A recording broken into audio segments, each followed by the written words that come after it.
Maka Allah Jalla wa'ala dengan penuh rahmatnya, jika memerintahkan kepada hambanya kebaikan seperti menuntut ilmu, agar seseorang melaksanakan ibadah alal basirah, melaksanakan ibadah di atas ilmu, melaksanakan sholat dengan ilmu, melaksanakan puasa dengan ilmu, maka dari rahmat Allah Jalla wa'ala, Allah memberikan keutamaannya. Maka dari keutamaan mereka orang-orang yang menuntut ilmu banyak sekali. Namun di khutbah ini kita singkat yang paling high enough, yang paling puncak prima. Apa itu? Menyebabkan seseorang masuk kepada surga. Maka bagaimana bisa orang yang menuntut ilmu dikatrol dengan ilmunya kepada surga? Bagaimana bisa? Bisa. Karena banyak adilah dari Al-Quran dan Sunnah. Pertama, orang yang menuntut ilmu adalah orang yang alim, orang yang mengetahui dari sunnah-sunnah, dari tauhid, dari akidah. Maka dengan ilmunya tersebut dia beribadah ikhlas kepada Allah. Dia beribadah mengikuti sunnah-sunnah dan menjauhi kebid'ahan. Maka dia akan menjadi orang yang khasyah, takut kepada Allah.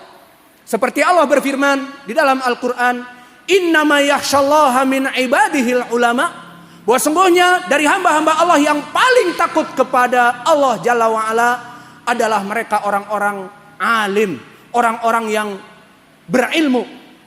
Maka orang-orang yang berilmu, dari menuntut ilmunya, dia menjadi faqih, dia menjadi orang muhaddits, dia menjadi orang yang mengetahui mana yang hak dari yang batil. Maka dia akan takut kepada Allah dari ilmu yang bermanfaat yang dia tuntut. Dan kalau dia menjadi takut kepada Allah, apa balasannya? Di dunia ini dia akan menjauhi perkara yang diharamkan. Karena di dalam ayat Al-Quran disebutkan, innallaha syadidul iqab, Allah maha dahsyat iqabnya. Aku takut kepada Allah untuk berbuat dosa. Innallaha sari'ul hisab, Allah itu hisabnya sangat detail. Aku takut untuk berbuat dosa. Takut. Akhirnya terjauh dari dosa-dosa. Dan di hari akhirat karena takutnya kepada Allah dimasukkan kepada surga.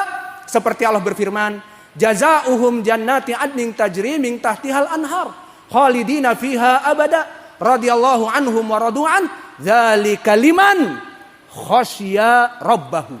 Maka surga Aden yang mengalir sungai-sungai dan kekal mereka dimasukkan padanya, maka jaza itu adalah pahala, balasan untuk siapa? Untuk liman khasya rabbahu, untuk orang-orang yang takut kepada Allah Jalla wa'ala. Dan siapa tadi orang-orang yang takut? Innama yakhshallaha min ibadihil ulama, orang-orang yang paling takut kepada Allah, para ulama, orang yang menuntut ilmu. Dari sini menjadi poin, orang-orang yang alim, yang menuntut ilmu, maka dikatrol dengan ilmunya kepada surga. Dan di dalam hadis yang diriwayatkan oleh Imam Muslim dari Abi Hurairah, berkata Rasulullah sallallahu alaihi wa ala alihi wasallam, man salaka tariqan yaltamisu fihi ilman sahhalallahu lahu bihi tariqan ilal jannah. Barang siapa yang meniti jalan untuk menuntut ilmu, terus mendatangi masjid, terus mendatangi majelis-majelis ilmu, semakin hari dia semakin bertambah ilmu, semakin mengetahui mana yang hak dari yang batil, maka Allah akan masukkan dia kepada jalan untuk masuk kepada surga. Maka inilah dari keutamaan mereka orang-orang yang menuntut ilmu, di mana menuntut ilmu itu wajib, dan rahmat Allah atas kita. Bagi mereka para penuntut ilmu, Allah mudahkan untuk masuk kepada surga.